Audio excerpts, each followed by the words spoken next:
Hey there, everybody. Welcome to my Trails of Cold Steel retrospective. We're doing something a little bit different today because obviously this is a long game and it's a game I played over on stream rather than on the channel, so I'm aware that a lot of you will have not seen this game and definitely didn't see me play it. So I'm actually going to split this retrospective into two parts. They'll be in the same video. I'm not posting two separate videos, but the first part is going to be a spoiler-free review in order to just talk about the game as a whole for those of you who haven't seen it, and then the second part of the video is going to be the actual analysis, where there will be some spoilers and talk about some critical points. But I'll make sure to be very, very clear where the distinction is, in case you want to see it, or you want to hear a review of the game and see what it's about without getting, oh, major plot points have been talked about, because that would be no fun. So, first off, let me talk about the setting of Cold Steel, because the setting is really interesting. The Tales of Cold Steel is the fourth game in the Trails franchise, and the previous three games occurred a little bit in a separate country called Liberal, and as much as I love the Trails of the Sky series, the setting of Cold Steel is amazing. So, it is very, very loosely based on German unification. What has happened is that, for anyone that doesn't know, slight history lesson, in Europe, for a very long time, obviously you had the feudal system, and you would have, a king, and then outside of the king was all of the, little feudal lords that would rule over their specific lands, and then they would pay tribute to the king, and that's kind of how Erebonia was. Erebonia is, of course, the nation in which Trails of Cold Steel takes place. You had a centralized government, and it basically controlled the capital and took tribute from the four great houses that controlled all of the areas of the empire. Historically, this was not quite the way Germany worked, but it's the way the game interprets it, and it's pretty fair. However, about, 200 years ago, there was a massive, massive, massive leap forward in technology. It was known as the Orbital Revolution, and recently, as little as 50 years ago, they finally, finished making a continental railroad that united all parts of the Erebonian Empire.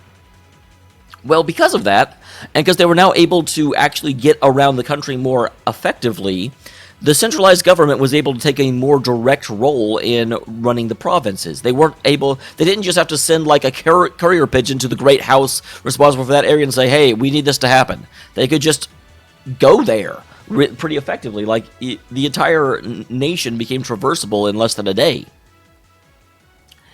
Because of that, there started becoming a little bit more friction between the central government and the noble factions, because the noble factions have been used to just doing whatever the hell they wanted to for the most part, and then all of a sudden, the central government that they ostensibly, paid homage to and served, started being more directly involved.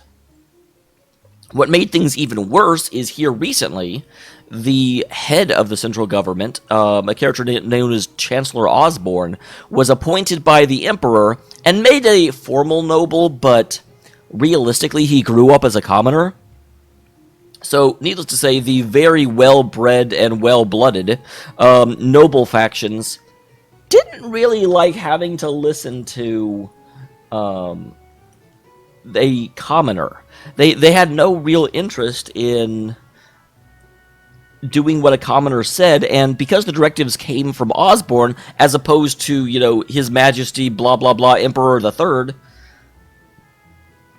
it sort of became a ongoing, oh yeah, we'll get right on to that eventually. They couldn't directly refuse to do what Osborne said, because Osborne did sort of speak for the centralized government, and sort of did speak with the authority of the Emperor, but they definitely didn't have to hop to it either, and they didn't. So there's this ongoing smoldering contention between commoners and nobles, because as the country has become more unified and technology has improved, commoners are rising to higher and higher and higher fonts of power. Similarly, another kind of symptom of that is that the richest family in the nation, the Reinhards, aren't nobles. They are just the ones who actually, figured out how to mechanize and use the Orbital Revolution in order to create new technologies, and they became the richest family around. And although the nobles aren't feuding with the Reinhards, it's still a little bit of a stick in their craw, the fact that the most powerful and influential family, or at least maybe not either of those, but Certainly the richest family isn't even nobility.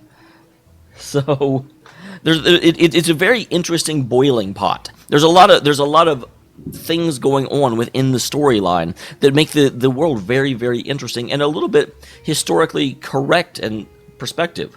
The real fuse that's burning underneath the game is that here recently, in the last, again, couple of years, maybe 10 years, Chancellor Osborne has been putting into effect expansionistic policies and moving the Empire into some of the lands surrounding the Erebonian Empire. And of course, every time he would do that, he would build a railway out to the land he just conquered and just be like, okay, yeah, you pay taxes directly to the imperial family. He wasn't letting the taxes go to the noble houses anymore. And he was using that tax money to expand the military in order to be able to further consolidate and build up his power base. The nobles see this, of course, and they're just like, so this guy we're feuding with is starting to get a very, very advanced military force. Where the hell is this going? And some of the more paranoid ones are now using their tax money to build their own military up. And so there's just this fuse going under the entire game of there's going to be a civil war eventually, more or less between Osborne and the Commoners Deserve Rights faction and the historic nobles. Nobles have the breeding and the education to rule this country faction. So it's a very tense situation, and the world is super interesting. I really, really enjoyed exploring it. Within the world, you play Ryan Schwartze, who is a member and unelected class leader of Class 7 within the Thor Military Academy. Ryan is the adopted son of a duke. No, not a duke, sorry. Of a baron. And so he's perfectly positioned to be able to be kind of between these two factions, because on the one hand, he's part of a noble family, but on the other hand, he's adopted. So he comes from commoner blood. Class 7 is also the only class within the Thor's Military Academy that actually intermingles nobles and commoners, and you end up with a pretty good cross-section of students that come from the different backgrounds, Aside from Reen, you've got two legit nobles. One of them is actually the son of one of the four great houses. You've also got the son of the imperial governor, who is common-born, but similar to Osborne, was appointed by the emperor in order to be governor of the capital. Then you've got, a girl that, whose parents were dead and grew up in a mercenary group and barely even understands the Empire. You've got a guy that grew up outside of the borders but is in one of those areas that Osborne kind of absorbed. You've got, the son of one of the generals. There's a lot of different students and a lot of different perspectives of what the Empire is, and as you go and explore it, you kind of get to see all those different perspectives from someone who is sympathetic to them. So there definitely are still some judgment calls the game makes. There definitely are still some... At the end of the game, you're pretty sure who's the good guys and who's the bad guys, but it is at least a nuanced approach, and it doesn't really... This entire faction is correct and this entire faction is bad. There are bad points to both sides of the conflict, and it definitely shows that. So, overall, the game does a really, really good job, and it's a very, very interesting world. Where the game struggles a little bit more, number one, it doesn't treat all the members of Class 7 equally. Some of them are much, much more interesting than others, and it does fall into the trap of confusing tropes for character developments. A good example is that very, very early on, you become aware that Reen is a...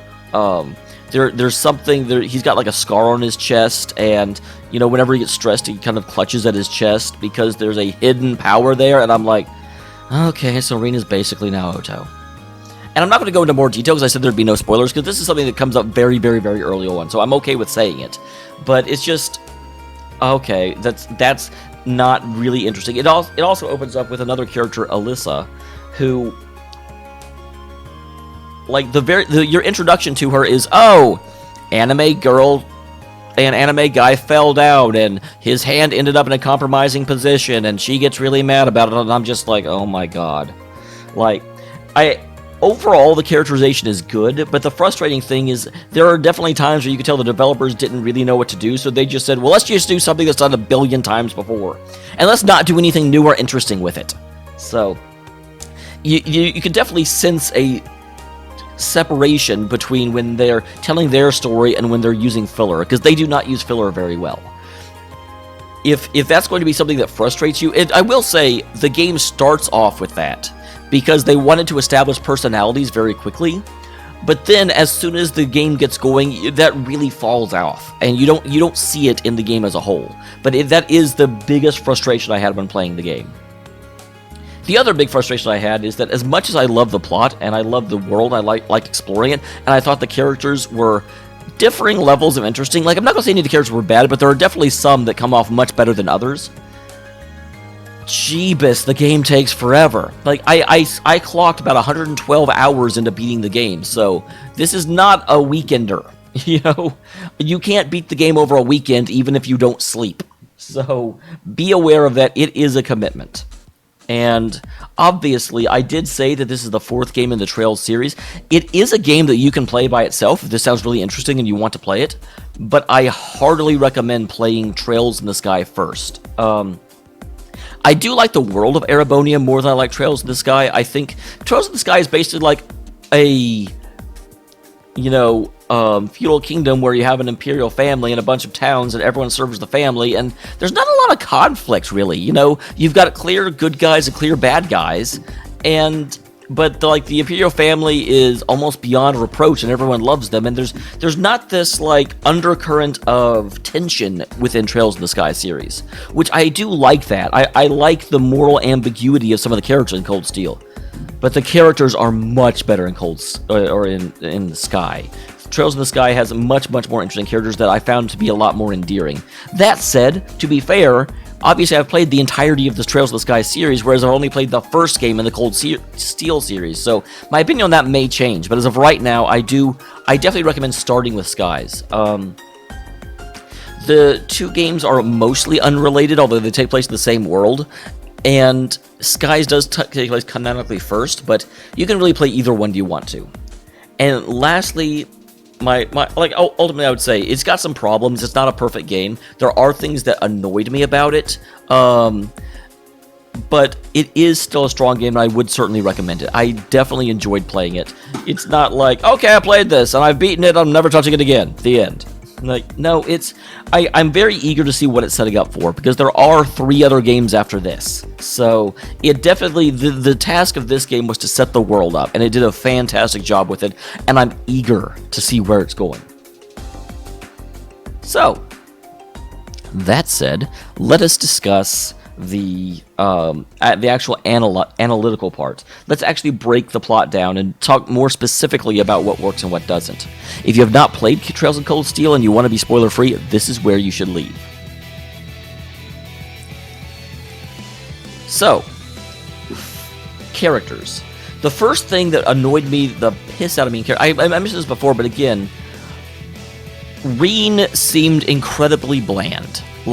He was definitely left neutral so we could interact with any of the characters, and because of that, he had, again, the whole Naruto thing of, there's a hidden power in him that is never really explained, and it was resonating with what was going on under the school for no real reason, and I get that will probably be something that is revealed in future games, but the 2 most interesting character traits about Reen was this hidden power and the fact that he had dropped out of the 8 Leaves School. And neither of those, both of those, and that he was, the adopted son of the Baron. All 3 of those plot points were just stated and never resolved. The closest you come is that Reen kind of gains control of the power within him a little bit, but then nothing comes of the fact that he's like, oh, okay, now I'm not afraid to use my power, which I will never do in the rest of the game. It's like, none of the points about Reen actually get resolved. They're just sort of kind of talked about, and it makes him the most incomplete character in the game. And when you have a main character which has no real characterization, and all of the interesting things about his character are just left as hanging threads, it really leaves you feeling a little incomplete and unsatisfied at the end of the game. I really don't know who Reen is. And to a certain extent, you could say, well, that's intentional. He's meant to be you. He's meant to be an everyman. But then you don't add all this extra stuff about him and then not resolve any of it. So that was definitely more than a little frustrating. The second thing that I have to say is that the game definitely withheld information for dramatic effect in a way that didn't make sense. The best example of that is Alisa Reinhard, who, like, how believable is it that there's a member of your class and you can't find out her last name? Like, there are more believable ways to do that. The fact, oh, I looked at her book and I only saw the first letter of her last name. I'm like, no, that's not how glancing works.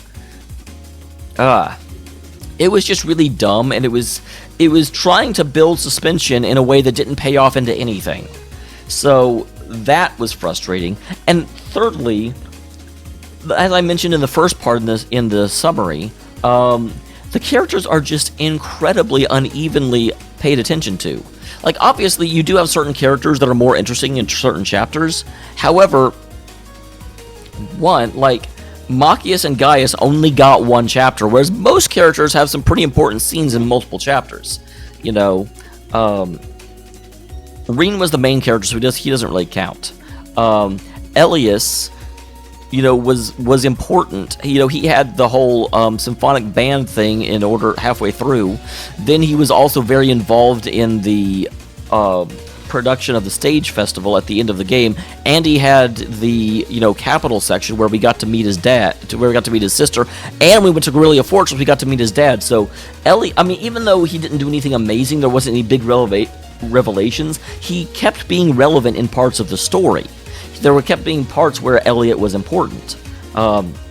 Eustace was very important whenever we went to the Alberia area, where we got to find out more about him, and then we found out that he was actually a bastard, so he kind of had this big guilt complex, and he wanted to make sure he didn't shame the nobility. He also had the duet at the end of the game, but really, I mean, like, that's really all he had. And then there was whenever we found out that the noble faction was actively working with the terrorists, you really kind of focused in on Eustace, and because one of the ones that was explicitly working with him was the Alberea faction, and you know, he got to have some turmoil about that, and he got to be like, I kind of need to go against my own family on this one, and you know, and he was somewhat confronting Rufus about the whole situation, because Rufus was also sort of in the middle of this ongoing thing. So Eustace had some pretty interesting characterization throughout, though admittedly I will say he was a little on the weaker side. A lot of his characterization had to be inferred. But then Machias is almost the exact same as Eustace in that he only really gets the chapter where you go to the capital in order to be relevant. He has the duet at the end of the game, but that's it. He didn't have anything else. He didn't have an extra... I guess you could say during the attack on the capital, he also had the fact that his dad got hurt, but that was still in his capital chapter. That wasn't like a separate event. And then Gaius just has chapter 3, the Nord Highlands. Gaius literally doesn't do anything else. I mean, you can argue, like, he was painting stuff, but that never became relevant. Like, the painting was never involved in the main plot. So it was kind of frustrating how inconsistent some of the characters were. A lot of people did mention, and I agree with them, that you could have taken Gaius out of the game, and all it would have really affected was Chapter 3. There were times where I would swap in Gaius to do an S-break, and the people in chat would have forgotten he was in the party, because I didn't really pay attention to him either. So it was just bad. You were bad. Lastly, the other big I won't say frustration. This is actually good, but it was good in a bad way. I loved the fact that, with the exception of Alisa, all of the female characters only became romanceable in the optional free time events. You know, I thought that was the perfect way to handle it. A lot of games piss me right the fuck off whenever every single character is romanceable, and you keep seeing references to that, and I'm just like, can you focus more on their characterization and let me go seek out, you know, romantic options with them if I'm interested, instead of just being like, dangling them and be like, hey, do you want to smash? I'm like, no, god damn it. That should not be the most prominent part of their character. And I know I overreact to it a certain degree. I've just seen it so much. So the fact that, Laura and Fee and Emma and Toa didn't really existed as characters throughout all of the main story, and only ever had, romantic subplots come up if you actively went and sought them out, was beautiful. And I loved the fact that they did that. And I think that's the perfect way to do it.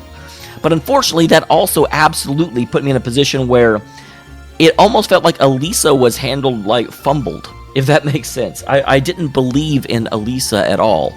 It certainly felt as though Alisa was kind of being forced, this is your waifu. And although the scenes between Reen and Alisa, once you get past Chapter 1, were relatively well handled, and I liked them a lot. When you were in the Nord Highlands and you had that scene after dinner, it was one of the best scenes in the game, and I thoroughly enjoyed it. But it still just felt a little heavy-handed that they were pushing the two of them to be an item, and everyone else was ignored. And even if you were actively pursuing someone else, you would still have these story segments where Alisa was cattily flirting with you, and I'm like, I've not done anything in the entire game to make her think I'm interested. Why is she doing this? And that kind of hurt the game. That was not the way I would have preferred that to be handled. Other than that, the overall plot and the way it develops, I thought was really, really well done. I deeply, deeply appreciated and enjoyed it. I thought the Liberation faction and the fact that they opposed the guy trying to give rights to the commoners was unusual, but really, really, really telling at the same time, because each of them had reasons, because Osborn had kind of screwed over commoners in order to advance his cause of giving power to commoners. Osborn was sort of revealed as an ends justify the means person, and individuals are just going to see the way that the means have hurt them and their family. And it was very interesting that the primary antagonists weren't the noble faction, despite the fact that the noble faction was definitely shown to be mostly in the wrong. It was the game can kind of be broken down to a commoner versus commoner conflict, and I thought that was really, really well handled. And I also thought the Comrade C thing was very interesting and very cool. Although, again, I do find the whole instance of the mine to be stupid and implausible. Again, the storyline of events is that, well, I won't go into it. There's a possibility there's someone that's watching this and, ignore my thing about their spoilers coming, and this is a major spoiler. But the justification of how C can be who C actually is doesn't feel genuine, at least in that one instance. Everything else is fine and well done and beautifully handled, and I really liked it. And I'm very interested to see what will come from the future. Speaking of the future, the other thing that I've got to say that frustrates me a little bit is the way the game ended. The Trails games almost, except for Skies 2, Trails games almost always end with a cliffhanger and kind of a next time this will happen. And I'm fine with that, I'm used to that, but my god, this didn't so much end as a cliffhanger as it ended in a to be continued. It's not, you don't feel like the story is resolved, and then there's extra threads that they're dropping extra threads in the epilogue in order to, and this will be the conflict next game. No, they straight up just left the story half done and be like, you better play the next game in order to find out how this resolves. And I'm like, I put in 112 hours, I don't even get a real ending? Come on. That's frustrating.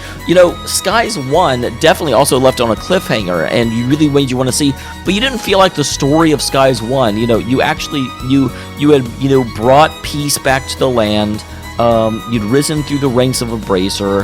There was a great coronation celebrating your victory. The royal family was happy with you, but there were some personal problems in your private life that needed to be resolved. It was a completely different conflict now, and there was a greater threat looming on the horizon, but the way Cold Steel ended is just like, oh, well, you're still fighting the same fight you've been fighting the whole game. See you next time! So that was annoying. And then the last thing is that I like, but I'm also not a fan of the way that Cold Steel interacts with the Zero series. Because, for those of you that don't know and are still listening, despite the fact I told you not to, Trails in the Sky was the first series. It's the prequel series. Well, I shouldn't say prequel, but it's the first series, and you play it through, and it's kind of standalone. But then, in the events of Cold Steel, you have events also happening within the state of Crossbell.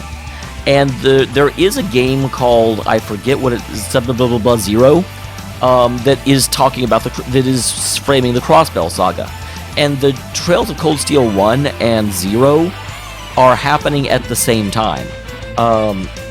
Cold Steel 1 does less to spoil Crossbell than Crossbell does to spoil Cold Steel 1. So people did say play Cold Steel first. Unfortunately, the two games are occurring at the same time, so no matter which one you start with, it's going to let you know about events from the other game. But people have said that Cold Steel is better to start with, so that's why we started with it.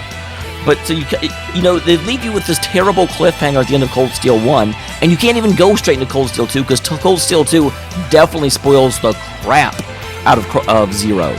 So you end up having to go into this terrible to be continued, and then you don't even get to continue it.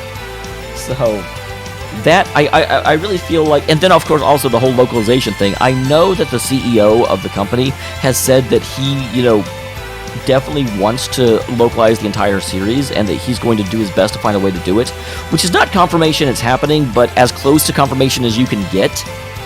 Because when the CEO kind of says, no, this is something I want to do, it'll probably happen, but it will happen eventually, and it's not foreseen in the near future. So I'm going to end up having to play a fan translation of a game that, not only do I have to play this game in order to get the most out of the story, but the game I want to play hasn't even been fucking translated yet! What the actual fuck, guys? Sorry, don't mean to rage, but I'm raging. So, I think the lessons learned from Cold Steel, again, my overall recommendation is still the same. It's still definitely a worthy game to play through. But number one, you're not going to get away from tropes. Tropes are everywhere. But having a character only be characterized by their trope for a while, it just makes me not like the character. Because they become very blasé and normal, and I'm just not interested anymore. And number two, so you want to avoid that. It would have been much, much, much better if they had done anything. If they want to have the whole fall down and accidentally touched her breast thing, but they had handled that in a way other than making her get all pissed off and calling him a pervert, even though it's blatantly obvious to everyone that's not what happened. There are a lot of more interesting ways you could have gone about that. Number one, I remember whenever Evangelion did it, it was this, super, at least in retrospect, interesting, where Rei didn't freak out about it, and she was actually naked at the time, or basically naked at the time, but she was like, can you just get the fuck off me? She didn't blame him for it, because it wasn't his fault, even though it was actually more his fault than it was Rein's in this one.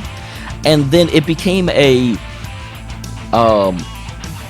issue of he was more embarrassed and awkward about her, and so it became a lot more awkward and interesting, instead of just overblown of, oh, there's this conflict between the two characters, but one of them's fucking stupid. The conflict added nothing to it, because there was a very clear right and wrong, versus, with that aspect, that approach to it, where he gets flustered and he has a hard time talking to her, and it becomes an internal character developing thing. And there's some uncertainty about where that's going. The way this was handled, there was no uncertainty, and it was just boring. It added nothing. And again, the whole thing with, if you want to do something about Rein's scar, I don't think you need to use a scar for it. But again, I don't know where the story is going, so maybe you do.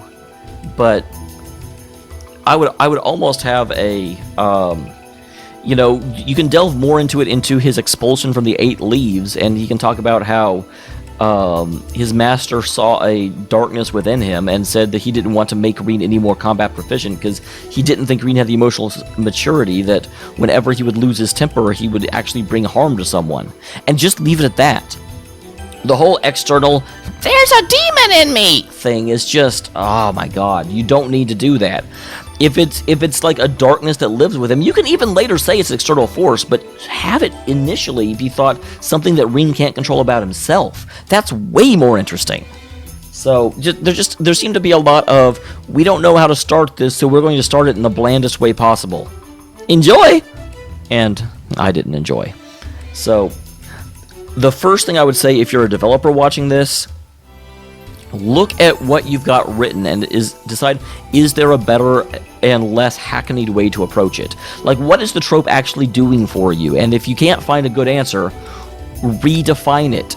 You know, do it in a different way, or at least not as overdone a way. The way they actually put these into effect, they didn't add anything to the story, because they were introduced the exact way we thought they would be, because of the way the trope's been seen 1,000 times, and they were resolved without any, like, twist on the theme at all. So, not very well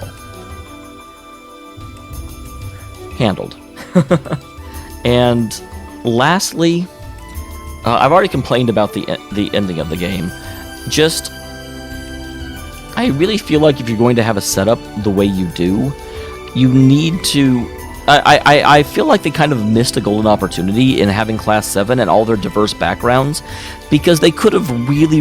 The problem is the nobles are shown as being in the wrong the entire game. And I think it would have been more interesting if, like, Eustace and Laura had initially sort of defended the nobles and been like, no, this is why it happens this way. But they were kind of against the noble faction the whole time also, and it led to a conflict that could have been resolved in an interesting way and shown character growth. Instead, they were against the nobles the whole time, and so who cares? Like, oh, so the nobles started off being bad and ended up being bad. That's not interesting or fun. But I've been rambling on for like 31 minutes. That is my retrospective. I hope you enjoyed it. I hope you played the game. I hope you enjoy the game. And I will see you next time.